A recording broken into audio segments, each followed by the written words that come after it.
everybody? I'm Jay. He's Maddie. This is Yankee and the Brit. And today we're going to talk AFC North, AFC East. We're going to start in the North. We're going to start with the Baltimore Ravens. But Maddie, how's everything been going? I see you got a nice view behind you. This is the best bit of living in the UK. So obviously we're 9 months of the year are absolutely horrible and grey the entire time. But then for 3 months of the year, it doesn't get dark until about 10:30 at night. It's absolutely awesome. The only issue with that is it gets light at 4:30 in the morning, and I don't have blackout blinds, so I get woken up at that time. But, that's totally fine. As long as the sun's out, I'm ready to go and awake. So, yeah, the UK is not always grey and dreary. You guys have been celebrating the Platinum Jubilee, I see. I don't even know what the fuck that is. That's how. Yeah. I mean, on that, maybe not you, Jay. That was an unfair thing to say. The Platinum Jubilee is the Queen's 70th anniversary of when she became the Queen. And Americans just love the royal family more than British people do. I see, or American tourists at least. This is a football show, even though it's a different type of football. 2 things real quick. One, I'm sorry for you in England. Sorry about that. You got put with the people who are bringing home the Lambo of soccer. The Lombardi of soccer is coming to the U.S. Yeah, but you know what? Here's the thing, Maddie. Every World Cup, you hear we believe we can win. Sooner or later, it's going to happen, and everybody's going to be pissed off. So, beyond that, I see you guys are getting rained through the mud for another reason over here. So that's why I didn't know the Jubilee. So there's this new golf league coming out that's sponsored by Saudi Arabia. Money. Yeah, sounds like us. A lot of people, Phil Mickelson, those guys are all going to go play there. And people are really pissed off on where the money's coming from in the U.S. So the Premier League is now being dragged through the mud because there's so much Saudi money.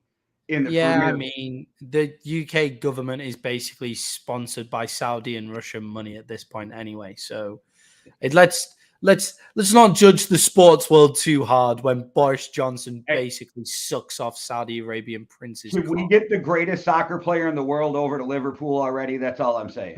Christian Pulisic would not get in Liverpool's team. He would, however, be a great signing for Manchester United. Hey, you will just refer to him as mate from now on. That's it. That's Christian mate. So you just think that's mate to you.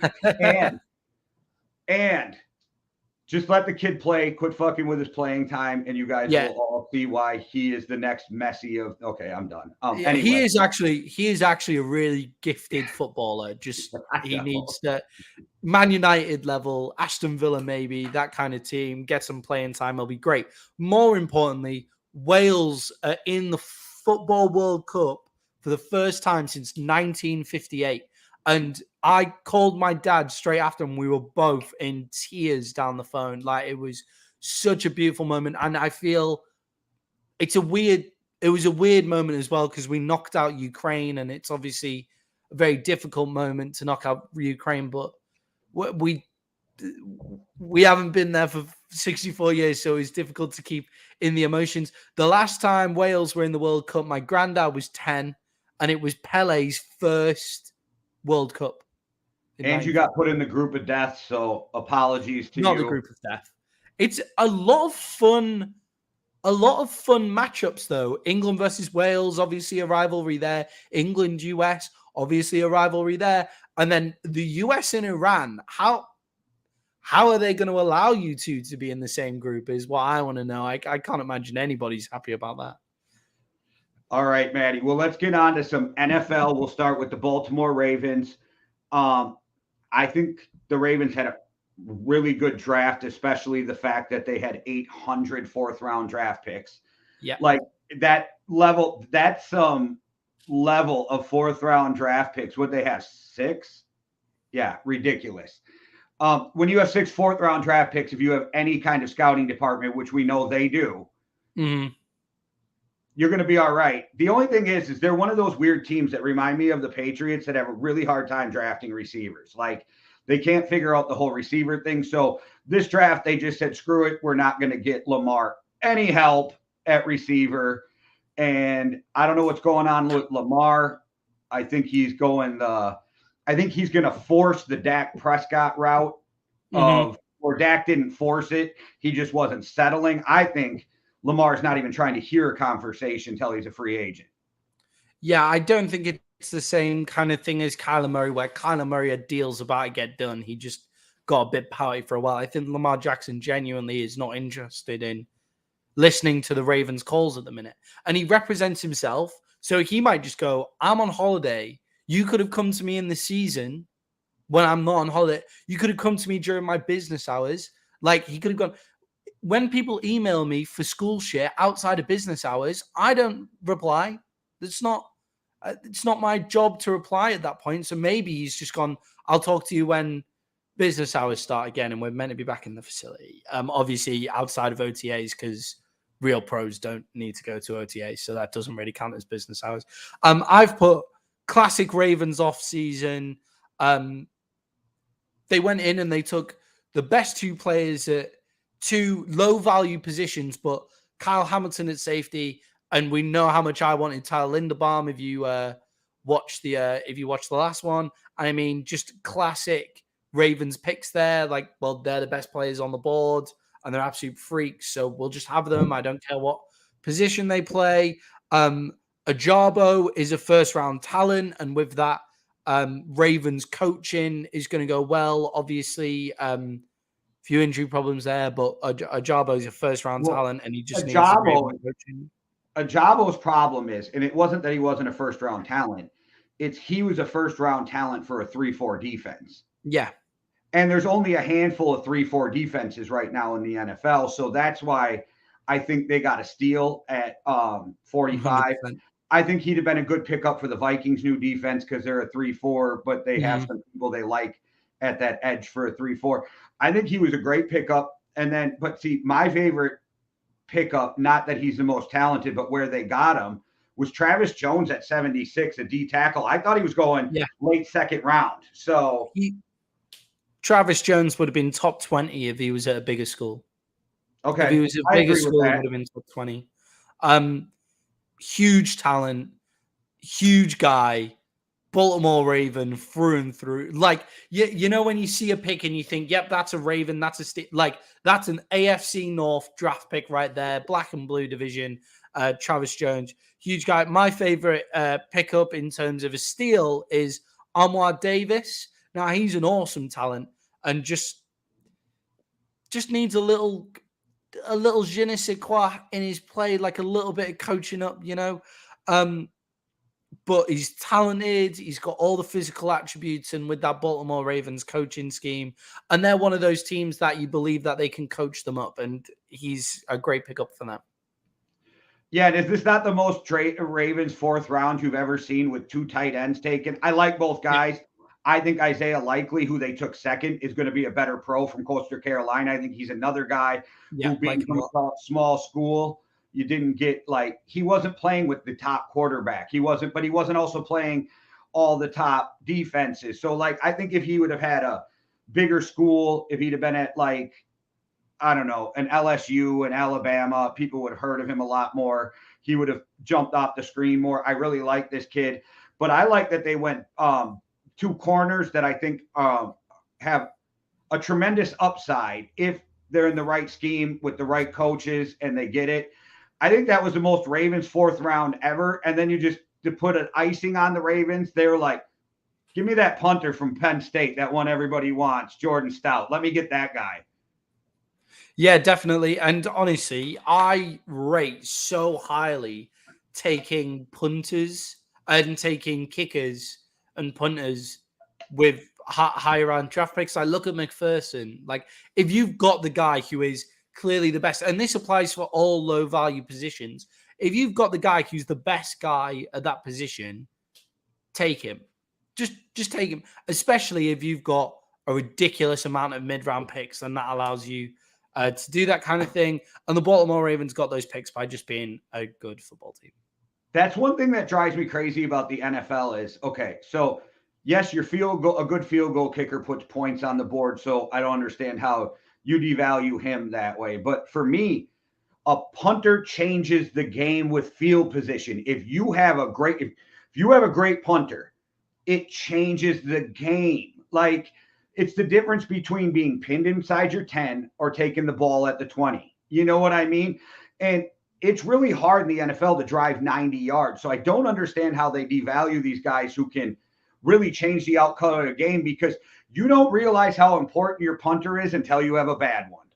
Yeah. Or you don't realize how important your kicker is till you have a bad one. Yeah, definitely. And you understand them not taking him with those, like, they're all lottery picks, but the first, second, third, yes, maybe even the fourth, less of a crapshoot. But when you know that a guy is gonna make it in the NFL, take him with a 4th round pick or a 5th round pick, because you don't know, because the other guys that you're picking, there's no, more than likely they're not going to make it in the NFL. So take the guy who's going to make it and be on your team for a very long time. Do you think the only reason they took a punter in the 4th round, though, is because they had 6 4th-round draft picks?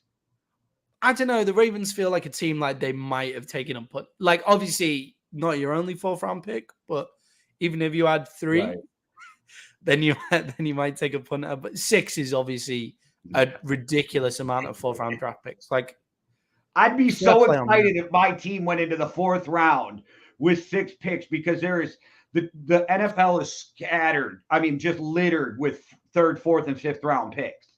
Yeah, and it's like, it's a crapshoot. Like, it is a crapshoot. But if you can just fling 6 picks at it, it's where you get your best value players. And your Dak Prescott. Well, obviously not best value. No, but you got to have backup players who can become starters at some point, and that's where you're banking on talent at this point, or you're taking a guy who had a little bit of off the field shit but you don't think it's like Deshaun Watson type shit. You know what I mean? That's going to consume your whole franchise. So you do that little shit, and you take chances on these guys who end up panning out. You end up with. I love what the Ravens did. I fucking love it. Yeah, 100%. And if you're a coach 'em up kind of team like the Ravens, then those 4th round, pick up developmental offensive tackles, like that kind of stuff, or just like anybody who has any issues that you feel like you can iron out with coaching, to have 6 4th round picks. That's their off season. I just thought about this, Maddie. If you look at it, out of their 6th, 4th round picks, that 5 of those dudes, granted one's a punter, are going to play special teams for them right away if they make the team. Mm-hmm. Definitely. And a good special teams wins you games as well. Like, people forget that.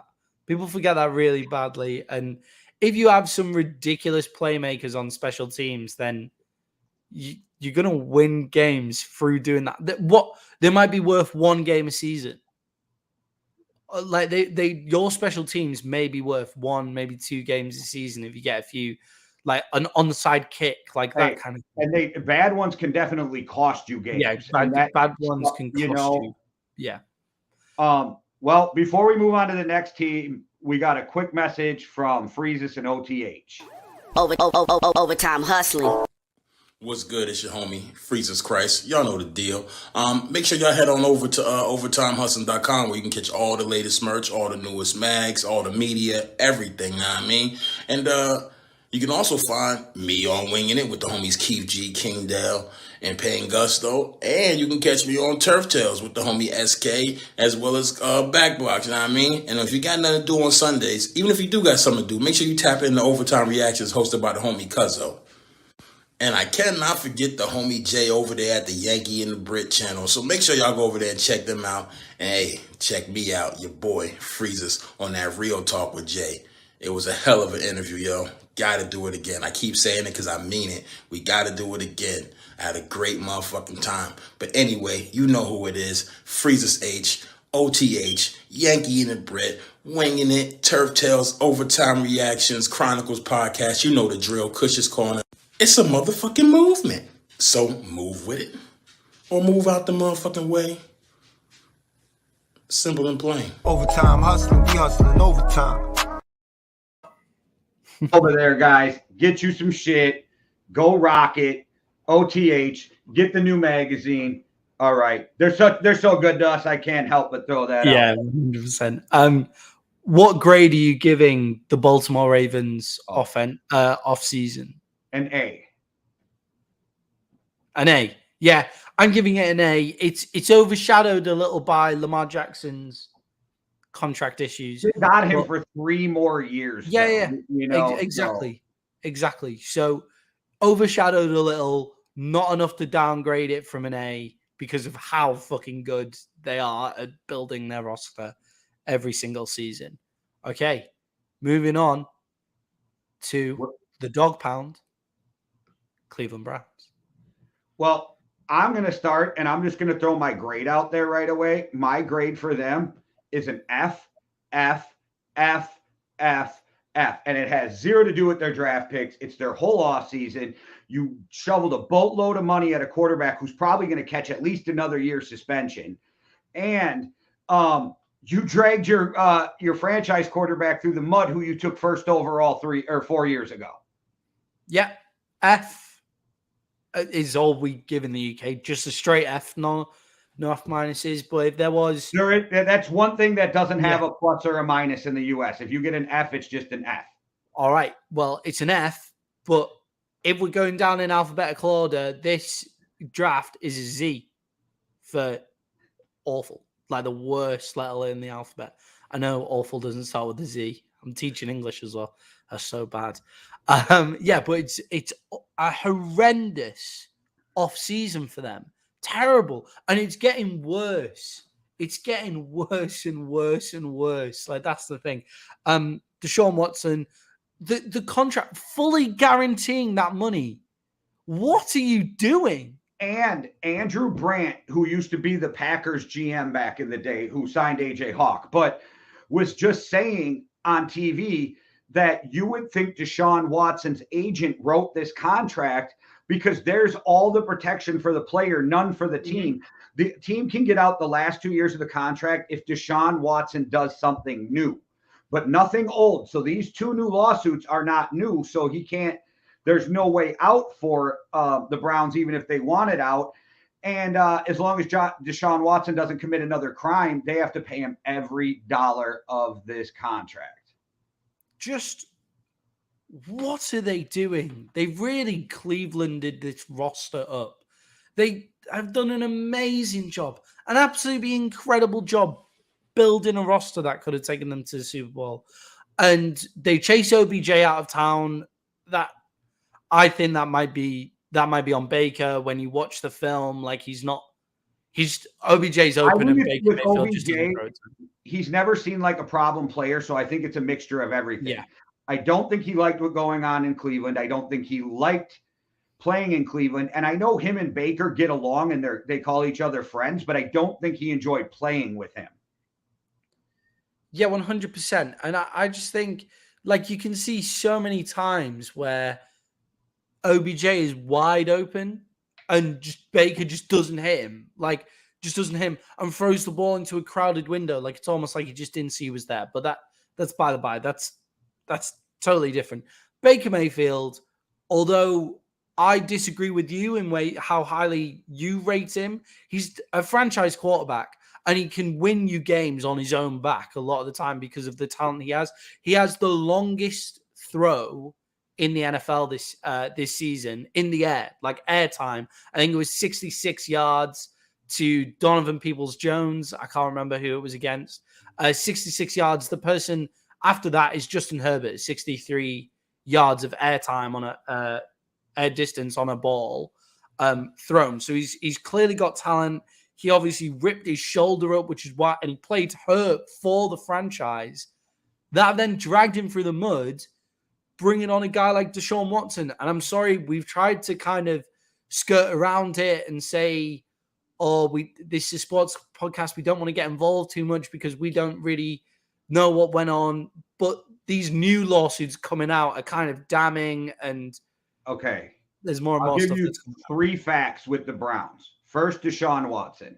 The only thing I know for sure out of all of these lawsuits, and I guess I should say that I assume is 100% true, the guy likes a finger up his ass. That's the only thing I know for a fact because every lawsuit says something about a finger in the ass. Other than that, I'm not quite sure about anything else. 2, the Browns ruined the quarterback position for the rest of the league for 2 reasons. 1, everybody's going to want a huge guaranteed contract now. And 2, no quarterback going into a negotiation year is ever going to play injured again for their team. Yeah, and it's possibly the only contract that is less team friendly than Dak Prescott's.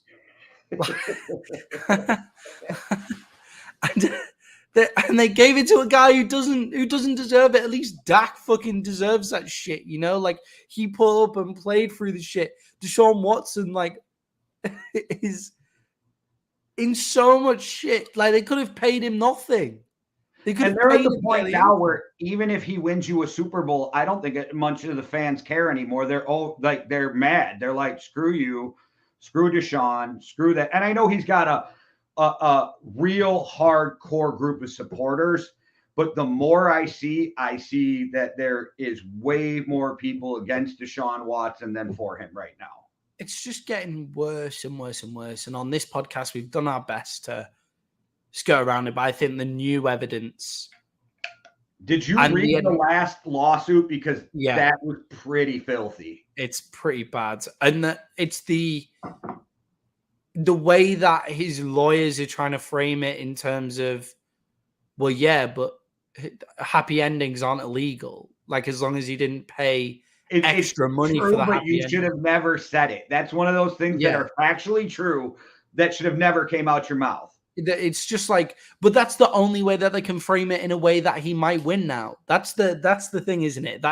And the fact that he's only 3 or 4 women it ended in consensual sex. I don't know whether they're saying it's consensual or not, but only 3 or 4 women. So obviously he's made them feel uncomfortable in the workplace, and therefore I heard the number 66 different masseuses in 17 months earlier today. I don't know how factual that is, but I did hear that on a sports talk show.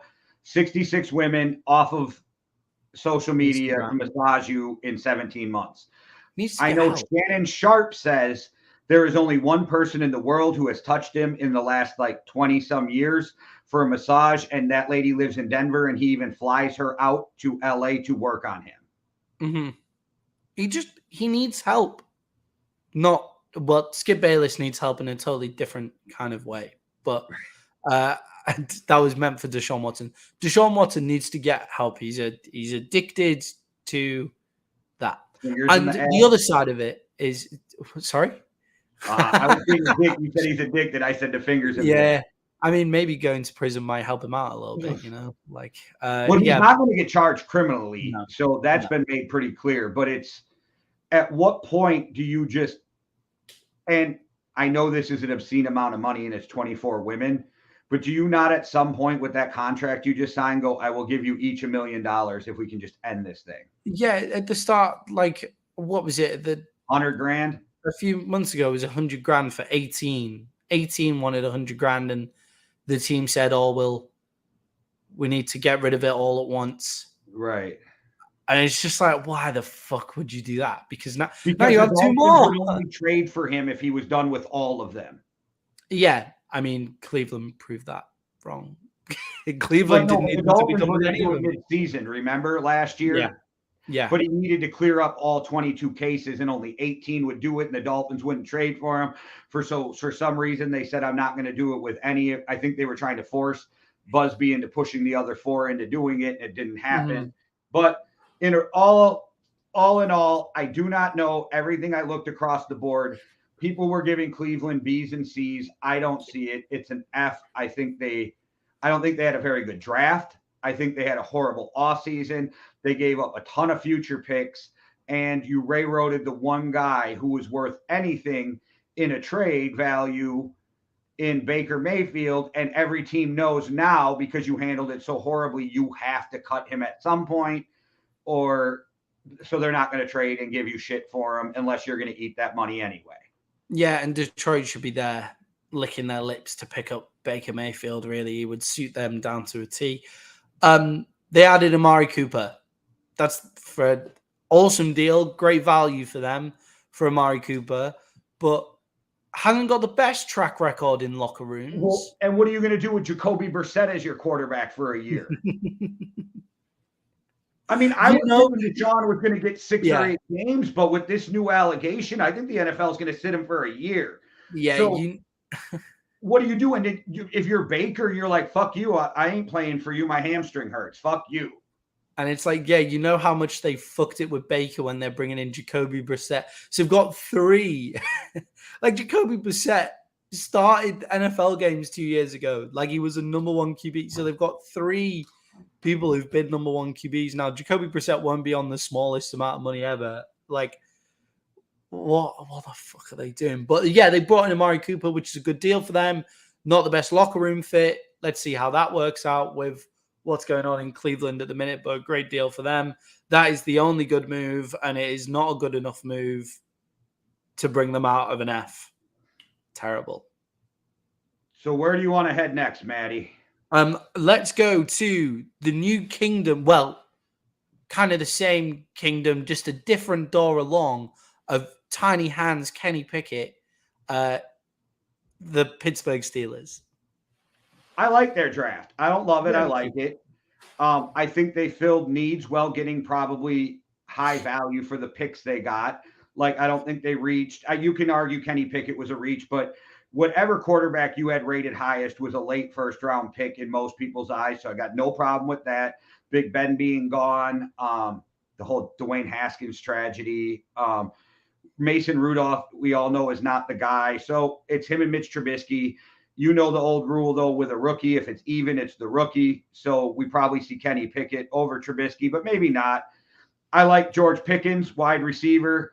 I like that they went D tackle in the 3rd round. I like that they're adding more wide receivers with Austin. They got Haywood as the tight end. I think Haywood's a guy that at first will be your blocking tight end, but I think you could make him in. He doesn't seem to run horrible routes. He's not super slow. I think he could be very solid. And maybe Heath Miller type, but without the Hall of Fame because Heath Miller played so long. Like, you know, the Hall of Fame talk. But I like what they did. I gave him a B, just a flat B. Yeah, what I really like is Austin. I think he's lightning in the slot. I think he brings a different dynamic to their wide receiver room, which is a wide receiver room with a lot of talent, but also a lot of inconsistency. I think Pickens is the more prototypical wide receiver 1 that kind of fits. Chase Claypool, although has games where he could be wide receiver 1, is more of a ridiculously high-end wide receiver 2. That fits nicely. And then Austin in the slot, just running absolute lightning. What do you get? 4.340, like something like that, which is quick. The pick of Kenny Pickett, really, really good, but only for the Pittsburgh Steelers. Like, you feel like he fits, like, played for Pitt, most ready to go QB probably out of them, like the Mac Jones of this draft, where he's going to have the best season out of all the QBs that have been taken in his class, but then will he be the best overall? And I mean, with this class, it's a bit of a different thing than with Mac Jones. The one problem with Kenny Pickett is he holds the ball ridiculously long, and the offensive line in Pittsburgh is garbage. A pass protection. Ben Roethlisberger had the quickest release this season behind that offensive line. Kenny Pickett, even if he shaves a second off his time from college, will still have the longest hold on behind that offensive line. That's going to be difficult. I actually really like Mitch Trubisky as a pickup, and I liked what he was doing in Buffalo, and I would like to see him in Pitt before Kenny Pickett to see if they can say to Kenny Pickett, let's see if we can throw that ball a bit clearer, and let's get Kenny Pickett into the winter of training and see how those hands are doing. But I mean, he's also played in Pitt, so I'm not sure the hands are as big of a deal. Yeah, it's like I said before. I think it's just like a lot of them talk. It's the knocking out of the fumble coming around. It's not the throwing that they're worried about, the hand size. I think Austin is an undersized, faster version of Claypool. So I think he'll fit right away with them. Like I said, I think they had a pretty good draft. I gave them a solid B. What did you give Pittsburgh? So for their offseason, their best pickup is Brian Flores as a defensive coordinator. That's their best pickup. That moves them into a B for me. I'm not sold on Kenny Pickett at all. But we'll see. I wasn't sold on any of the QBs this year, and I wasn't really sold on Pickens that much either. But it's a B because the Steelers are another one of those just solid drafting teams, and they'll coach them up and they'll have an amazing season. And Brian Flores, what a pickup for them. All right. Well, moving on to the Cincinnati Bengals. I gave them a C+. I like that they took swings at corners. Well, I guess Hill's a safety nickel. Mm-hmm. He's going to play a hybrid. He'll play safety and then move down into the nickel when they go to nickel is my guess. Yeah. I like that they took some big swings there. Nothing they did blew me away, but they have a good base of a team. So now at this point, some positions you're adding depth, some position you're adding guys to replace guys moving forward. I think they did a good job. And I think when you go to North Dakota State and you get yourself a lineman that most people didn't hear of, but I was kind of hoping the Vikings would snag in the late rounds. So I'm going to say give him a C+, man. You didn't blow me away, but I think you got better. I think Taylor Britt is a great pickup for them. I think he gets into that rotation this year. He gets into the rotation. We get to see what he's got, but he's not the be-all and end-all for them. A cornerback, but if he's got it, then he gets into the rotation even more. But he could just learn and grow. Loads of time to grow. Corners scare me, but he seems to be legit. Yeah, I agree, and I think he's found himself in a good position to kind of just get into the rotation rather than he has to come in and start right away. I think that's the best place for him. Cordell Volson, solid offensive guard, like him a lot. I'm still grading on offseason, and what strikes out to me is, holy shit, the Bengals have sorted out their offensive line. It's about goddamn time. Well, also with your take on Brit, they moved up to get him, so they saw something they liked in him.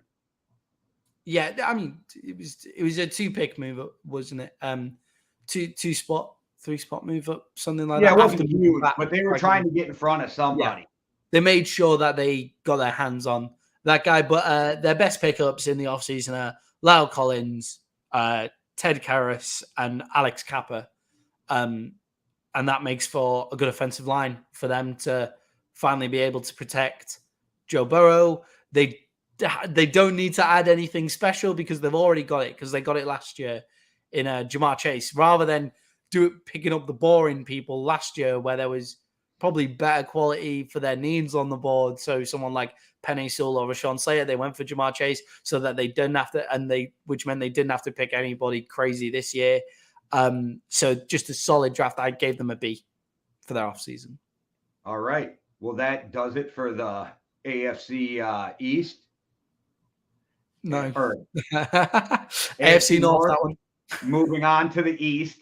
But before we move on, here's a quick word from the Yankee and the Brit. What's up, everybody? It's your boy Jay from Yankee and the Brit telling you to come over and check out our shows.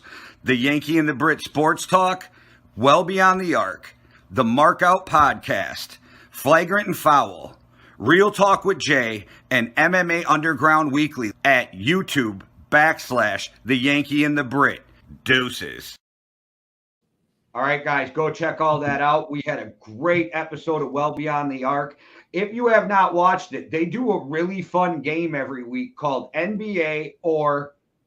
So the premise of the show is Manoli will come up with 5 questions, and yesterday was, is it an NBA player or a soccer football manager? And then they give the names, and Montana's been crushing it pretty well too.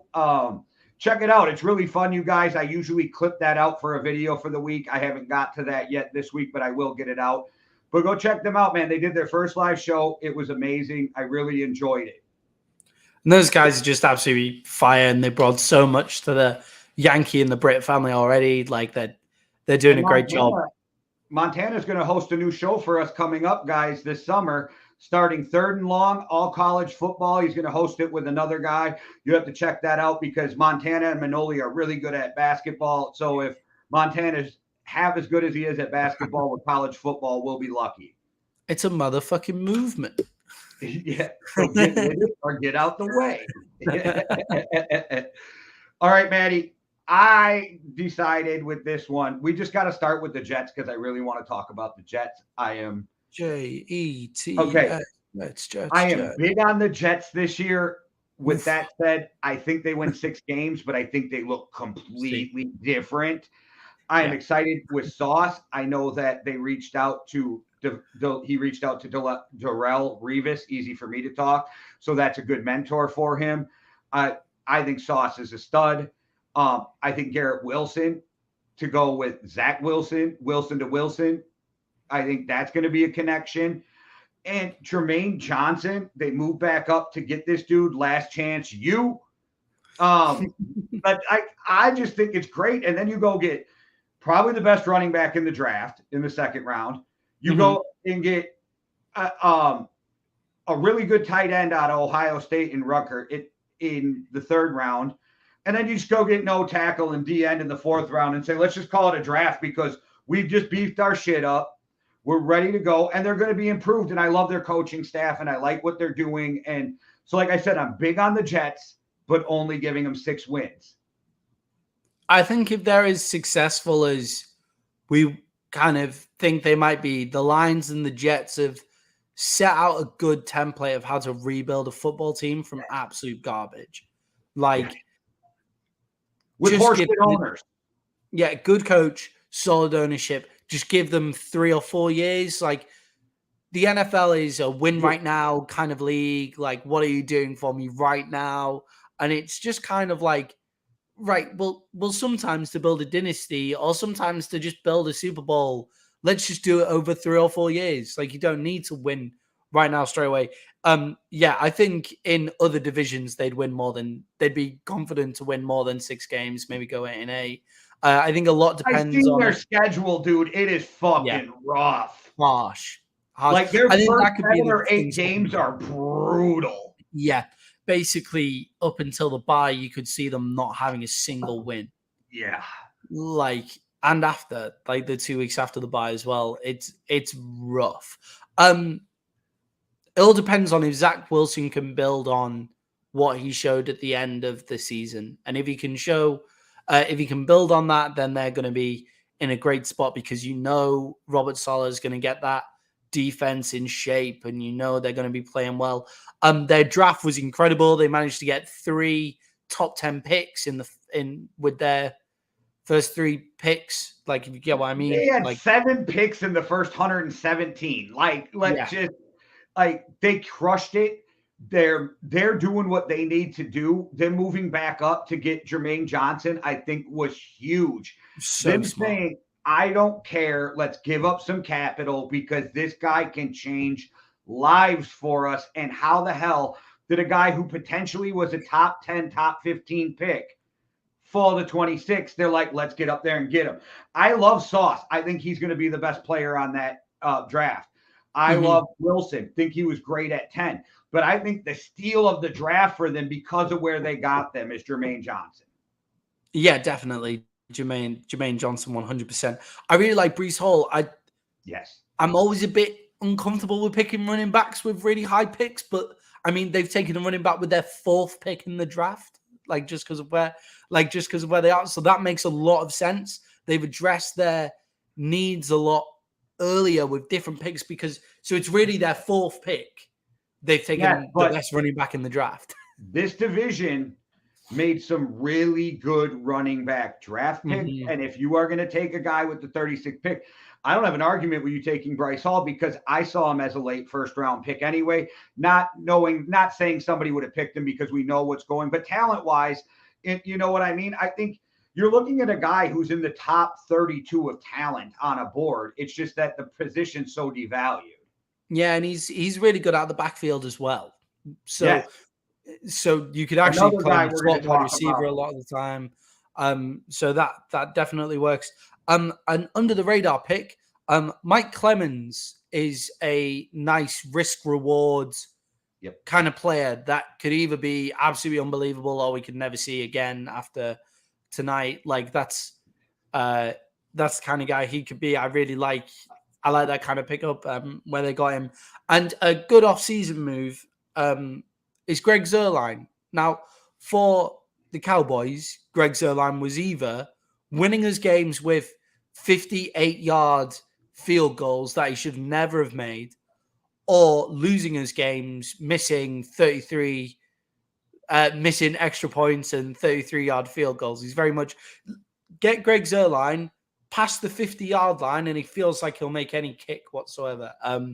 But put him in front of the 30 and it feels like, you get all a bit jittery and you don't know whether he's going to miss or not. I like the pickup of Greg Zerline. I'm being a bit harsh to him. It was just that Cowboys jersey didn't seem to suit him well. So you give it an A? Yeah, 100% A. All right, Maddie. Moving down the line, and I have to do it because it just goes good with each other. I'm going to go the Buffalo Bills because this is another team that in the second round went with a running back that I think could be a really good second round pickup. My boy Delvin Cook's younger brother, James Cook, not the same back, obviously, same stylish. Both can come out of the backfield. Both have good vision. James, I don't think is as fast as Delvin, and Delvin cuts a lot harder, but James is a good, solid pickup. And I love Elam at their first pick of corner. I don't want to jump over that right away, but I think they needed a running back, and they went out and got a real running back who can come out the backfield and catch the ball too. I think him and Josh Allen are going to be really good friends, and I love the pickup of James Cook for the Bills, because what have we been bitching for a whole year was that maybe their weakest position, and it was running back. Yeah, definitely. And they're the one team in the entire NFL where if they picked a running back in the first round of the draft, I would have been like, okay, yeah, fine. I did in our mock have them taking Paul in the first round. So yeah. One of my favorite things that people have said about James Cook is that he's 80% of Dalvin Cook. He's like watching 80%. He's like watching like 70 or 80% of Dalvin Cook. And it's like, if James Cook is 70 to 80% of Dalvin Cook, the Buffalo Bills are taking that to the bank. Perfect. And if he can become 100% through coaching and through just listening to his brother and perfecting his craft and all that kind of stuff, guys with pedigree in the NFL do tend to come in and be great professionals. James Cook at 80% without the injury bug would be a perfect thing too. Yeah. 100%. Because Dalvin gets hurt sometimes, like he's not brittle, but he does get beat up. So if you can miss out or not miss games and be an 80% of Dalvin Cook, because I guarantee you, if they looked at the Vikings and said, we'll give you Dalvin Cook for every game at 80% this year, or we'll give him to you at 100% for 10 games, we're taking Dalvin at 80 for 16. Yeah, 100%. And he's so incredible that 80% of him really works. Kia Allen fills out a need. A big physical cornerback works for them. Jams his hand into places the hand should never have to go. I think that works for them a lot. I really like Sakia as a replacement for Beasley, bit of an under the radar slot receiver there after releasing Cole Beasley. I think Sakia is a good pickup, and then off-season move, bringing in Von Miller, obviously started to make huge plays down the stretch for the Rams. Really started to show some production, a great pickup for them, an ultimate pro, just really feels like the kind of guy that can kind of push them over the edge, maybe just with his locker room presence more than anything. So what was your grade on him, Maddie? They got an A as well. Okay, so I was at a B+, right? I was. And I moved them up to an A because they drafted a punter. I'm dead serious. I'm dead serious. I'm with you. I am so sick of the free agent punters and kickers and spend a draft pick. If you think a guy's worth it, just spend the fucking draft pick. Yeah, it's like if they're the best at their position and they're obviously going to make it at the NFL, then why put it into a crapshoot of a guy who's not even top 20 in his position? Like when you're getting down to that point, it doesn't make any sense to me. Okay, so moving on to the Miami Dolphins. Yeah. Well, now we're taking Tyreek Hill into the account of the draft and offseason, correct? Yeah. Okay, so when you have Jalen Waddle, when you have Tyreek Hill, I don't know about Tua. I didn't hate Tua, but I wasn't sold on Tua coming out of the draft. He was a let me see what this kid can do type thing. I don't know. Like, what do you do with a team that doesn't have any draft picks whatsoever? Pretty much. I mean, they had 4 picks, 2 of them in the second round. You didn't wow me, but because you brought in Tyreek Hill, I give you a C+. Yeah, I mean, Tyreek Hill on the same pitch as Jalen Waddle is just, what the fuck are they going to do with that? That looks so much fun. Like, it looks like the kind of thing that Kyle Shanahan would just freak out about having in front of him. Like, he just, like, it looks at that and you just go, what can I create with this monstrosity of an offense that I'm building? I really, really like it. I also like, they had a bad offensive line, though, and didn't do anything, but sorry, go ahead. Yeah, 100%. But when you have, when you've got those kind of weapons that can do, you don't need to hold up. It's not the same kind of, they're not going to need a pocket, basically, is what this looks like. You always need an offensive line. Don't get me wrong. Like, obviously, but Treader's still out there. Why aren't you making moves if you're the Dolphins? Like, there's still like guys out there who can play. You just don't want to pay them. It's so weird to me in Miami, but yet you'll pay your coach $100,000 for a loss. Like, it's so weird to me.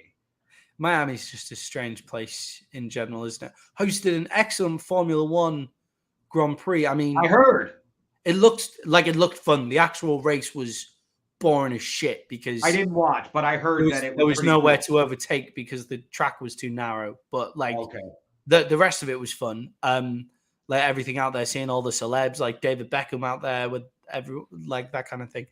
But I liked Ezekiel Nama. I like as a draft pick, like big receiver, bit different to everybody else, gives them something a bit different.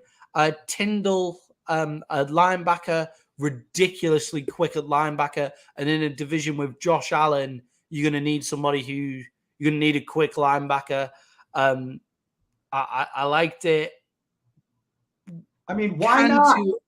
Why not with the 4th round pick go get a receiver? Because Miami doesn't have any receivers.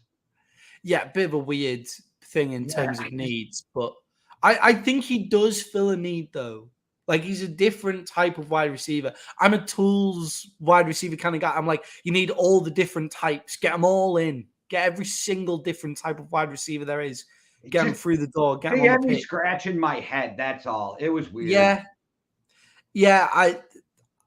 I'm on the same level as you. I don't do C+, so I've given them a C, but it's like C+, B- kind of territory. I just gave him the C+ because of Tyreek Hill. Like, he earned that all on his own. Yeah, the thing with Tyreek Hill is can Tua get the best out of Tyreek Hill? Hey. And I know he's tried to quash the rumors. Teddy Bridgewater. Yeah, I know. Backstabbing. Well, because at some point Tua is going to get benched and Teddy's going to be the starting quarterback. But ridiculous. Right, Chris Sims said this, and it blew my mind, and I can't stop thinking about it now. Every time Teddy Bridgewater is mentioned, why is Ryan Tannehill getting dragged through the mud for not being a mentor for Malik Willis? When Teddy Bridgewater comes and just stabs Tua in the back like immediately and just does whatever he can. Right. And nobody said Teddy's still the constant professional, best teammate ever. It's because people love Teddy Bridgewater because his leg fell off. Yeah, 100%. They see him as this awesome, and So let's move on to the New England Patriots, which I have the absolute worst grade in this whole fucking division. But it's Bill Belichick. He's a mad scientist. He'll probably prove us wrong. But if you go back to one of our videos before the draft, I am literally on there saying, I really hope the Vikings take Cole Strange in the 3rd round. Mm-hmm. Mm-hmm. Yeah, I remember you saying it. It's why do the Patriots do this? So what they do, Patriots way, man. It's the Patriots way. The Patriots way is to just say, we know better than you all, so we're going to do the exact opposite to what you think we should do, and we'll make it fucking work anyway. Well, why? And I don't have a problem with them taking Cole Strange. The thing is, they could have got him in the 2nd round. They could have probably got him in the 3rd. Like, they have this thing where it's like, we're just going to prove you wrong straight away. And it's like, yeah, I have no doubt you could work, but you could also have got another guy that you could have made it work with that is more talented than Cole Strange off the bat. He might not be better, but the reports say that they saw he was the perfect Patriot. They liked how he was. They like. It's just like, right, yeah. The fuck does that even mean? The process is fucked. Like the best Patriot, and then they got to stop drafting wide receivers. Like, because go look at who was still sitting on the board when they started. Like, I don't know. I gave him a D. And the only reason I didn't give him an F is because they had 100 picks. Like, 10 picks. So I gave him a D because you throw enough darts, you're going to hit somebody. And I think Cole Strange will be a starter, but I agree with you. You should have got him in the 3rd round. Do you know who's actually the perfect Patriot who they could have taken at 21 instead of trading back? Trent McDuffie. Oh, yes. Like, Trent McDuffie is the perfect Patriot, replaces JC Jackson, and then take Cole Strange in the 2nd round. Like, doesn't that just sound better? Like, doesn't that sound like better process? Trent McDuffie 21, Cole Strange in the 2nd round, and then just go from there. But instead, they've got Cole Strange, and then they've just got nobodies, which they love to work with. They love to work with nobodies. Thornton worries me because he's a Patriots wide receiver pick, pretty much. So he worries me immediately. Yep. And the draft analysts say he's mid-round, so I have no reason to trust Bill Belichick when it comes to wide receivers. Yeah. They picked up Ty Montgomery in the offseason, and they're calling him a wide receiver when they pick him up. Rather than he originally was a wide receiver though, and then got moved. And like, I don't understand how, like, dude, that dude was a Packer how many years ago? Like, he's been in the league forever, and I don't know how Ty Montgomery becomes this. I'm gonna change life. You know what I mean? Yeah, I don't get it either. But they'll win the fucking division. Bailey Zapp, really? Or Bailey Zappi, like, I didn't even know who this fucking kid was out of Western Kentucky when they drafted him. I literally had to go look him up and go, he is not in my top 10 of quarterbacks coming out of college. Like, who is this kid? Have you watched his film? No, I haven't. It's actually not that bad. Like, it is actually quite good. Like, I actually like Zappi's film. But it's just, who are they playing? And you got Mac Jones. Like, what the fuck are you drafting? Yeah. They had to have gone to Mac Jones, but they wouldn't have, because that's not the Belichick way. I don't think Mac Jones is, like, threatened by a 4th round pick named Bailey Zappi. Okay, I don't. But what the fuck are you doing when you're in the 4th round and you can pick somebody who can actually help your team right now? Like, I just think this is the kind of shit that Belichick makes me go, you're in the 4th round. You can get a starter or a decent backup in any other position, and you're going to go backup quarterback who's going to be your 3rd stringer. Maybe. Yeah, and they could have got him. They could have got Zappi in the 6th, 7th. Undrafted free agent. Maybe an undrafted free agent. Because of the way that everybody else fell, it was clear that quarterback wasn't on the menu for a lot of teams. To take him in the 4th is insane. His film's decent. Like, it is decent film, but he's not playing against anybody any fucking good. I mean, at the same time, he's not playing with anybody good either at Western Kentucky. But, like... Wouldn't you rather have a 4th round linebacker or a 4th round, like, lineman or something? Even a 4th round receiver? Yeah. I don't know. Yeah. They blow me away. What they've done is they've taken Malcolm Butler in the offseason, and they've taken Ty Montgomery instead of going, right, well, what we could do instead is take, I don't know, Trent McDuffie 21, Sky Moore in the second round, and Cole Strange in the third. Because they couldn't have been certain that Cole Strange wasn't going to be there. But if you love him so much, if you love him enough to take a first round pick, then move up. We all know now that Cole Strange is going to be a fucking New England Patriot offensive line Hall of Famer.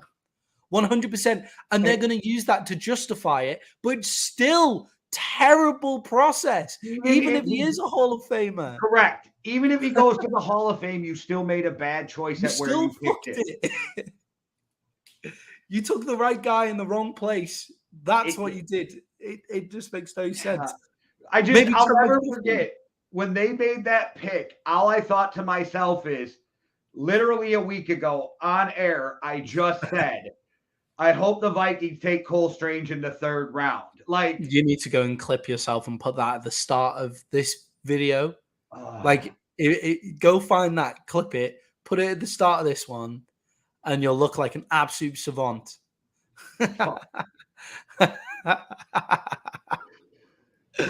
Honestly, the Patriots blow my mind. They're still going to win this division somehow. Yeah, I got them at a D. They're the worst definitely. Of everybody we went over, which means they're going to be absolutely awesome players. Yeah, it's just Bill Belichick's way, isn't it? Imagine if Bill Belichick drafted well. Like, imagine what he could do with the players if he drafted well. Like, imagine if they came talented and he didn't have to help them too much. Instead, he brings them in. It's almost like he brings them in just to be a point of, I'm the fucking greatest of all time. I will win with only seventh rounders and undrafted free agents. Yes, I agree. And with that is a perfect way to close it, because we agree Bill Belichick thinks he's the smartest guy in the room, but he might actually be. Yeah. All right, guys. Keep your eyes open. We got other shit moving. Maddie's got some travel stories, society stuff coming. I'm in the works of something. Maddie knows about it. I don't want to throw it out there till I'm closer to being done. It's really fucking cool. I think we're going to have some good times this summer. So keep your eyes open, guys. We'll have more shit coming. Thanks for watching. One world, one love. Deuces. Cheerio.